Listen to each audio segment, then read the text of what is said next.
Chilli powder, ಸಖತ್ ಖಾರ ಬಣ್ಣ ಮತ್ತು ರುಚಿ ಆಚಿ ಚಿಲ್ಲಿ ಪೌಡರ್.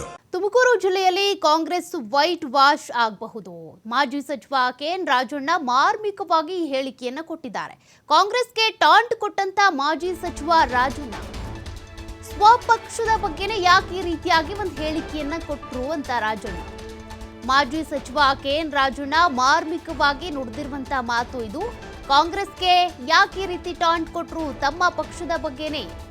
ರಾಜಣ್ಣ ದೊಡ್ಡೇರಿಯಲ್ಲಿ ನಡೆದ ಜನಸ್ಪಂದನ ಕಾರ್ಯಕ್ರಮದಲ್ಲಿ ಈ ರೀತಿ ಹೇಳಿಕೆ ಕೊಟ್ಟಿದ್ದಾರೆ. 2004ರಲ್ಲಿ ನನಗೆ ಕಾಂಗ್ರೆಸ್ ಪಕ್ಷ ಕೈ ಕೊಟ್ಟಿದ್ರಿಂದ ಬೇಸತ್ತು ಜೆಡಿಎಸ್ನಿಂದ ಗೆದ್ದು ಶಾಸಕನಾಗಿದ್ದೆ. ಈ ವೇಳೆ ಇಡೀ ಜಿಲ್ಲೆಯಲ್ಲಿ ಕಾಂಗ್ರೆಸ್ ಪಕ್ಷ ವೈಟ್ ವಾಶ್ ಆಗಿತ್ತು. ಈಗ ಮತ್ತೆ ಅಂತಹ ಸಂದರ್ಭ ಬಂದರೂ ಬರಬಹುದು ಅಂತ ಒಂದು ಮಾರ್ಮಿಕವಾದಂತ ಹೇಳಿಕೆಯನ್ನು ಕೊಟ್ಟಿದ್ದಾರೆ.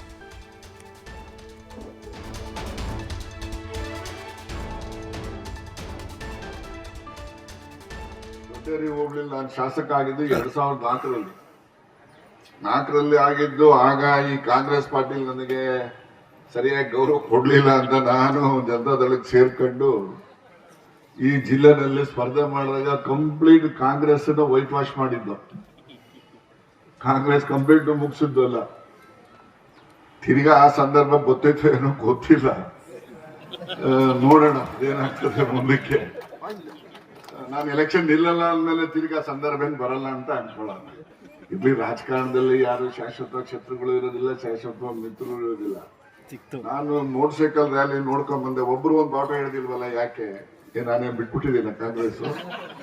ಒಬ್ರು ಒಂದು ಬಾಟ ಹಿಡಿದಿಲ್ಲ, ಗಿರಾಕಿಗಳು ಎಲ್ಲ ಒಂದ್ 100 ಬಾಟ ಹಿಡಿಯೋರು, ಯಾಕೆ ಒಬ್ರು ಹಿಡಿದಿಲ್ಲ. ಅದೇ ನನ್ಗೆ ಆಶ್ಚರ್ಯ ಆಗ್ಬಿಡುತ್ತೆ. ನನ್ಗೆ ಅದಿರ್ಲಿ, ನೋಡೋಣ ಮುಂದಕ್ಕೆ ಯಾವ ಬಾಟ ಹಿಡಿಬೇಕು, ಏನ್ ಮಾಡ್ಬೇಕು ಅದೆಲ್ಲ ತೀರ್ಮಾನ ನೀವು ಮಾಡಿರುವಂತ, ನಾನಂತೂ ಇಲ್ಲ. ಯಾಕೆ ನಾನು ಎಲೆಕ್ಷನ್ ನಿಲ್ಲಲ್ಲ ಅಂದ್ಮೇಲೆ ನನಗೇನೋ ಪ್ರಶ್ನೆ ಇಲ್ಲ.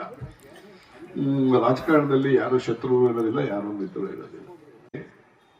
ದೊಡ್ಡೇರಿ ಹೋಗ್ಲಿಲ್ಲ. ನಾನು ಶಾಸಕ ಆಗಿದ್ದು 2004ರಲ್ಲಿ ಆಗಿದ್ದು. ಆಗ ಈ ಕಾಂಗ್ರೆಸ್ ಪಾರ್ಟಿ ನನಗೆ ಸರಿಯಾಗಿ ಗೌರವ ಕೊಡ್ಲಿಲ್ಲ ಅಂತ ನಾನು ಜನತಾದಳಕ್ಕೆ ಸೇರ್ಕೊಂಡು ಈ ಜಿಲ್ಲೆನಲ್ಲಿ ಸ್ಪರ್ಧೆ ಮಾಡಿದಾಗ ಕಂಪ್ಲೀಟ್ ಕಾಂಗ್ರೆಸ್ ವೈಟ್ ವಾಶ್ ಮಾಡಿದ್ದು. ಕಾಂಗ್ರೆಸ್ ಕಂಪ್ಲೀಟ್ ಮುಗಿಸಿದ್ದು ಅಲ್ಲ. ತಿರ್ಗಾ ಆ ಸಂದರ್ಭ ಗೊತ್ತೈತೋ ಏನೋ ಗೊತ್ತಿಲ್ಲ, ನೋಡೋಣ ಅದೇನಾಗ್ತದೆ ಮುಂದಕ್ಕೆ. ನಾನು ಎಲೆಕ್ಷನ್ ನಿಲ್ಲಲ್ಲ ಅಂದ್ಮೇಲೆ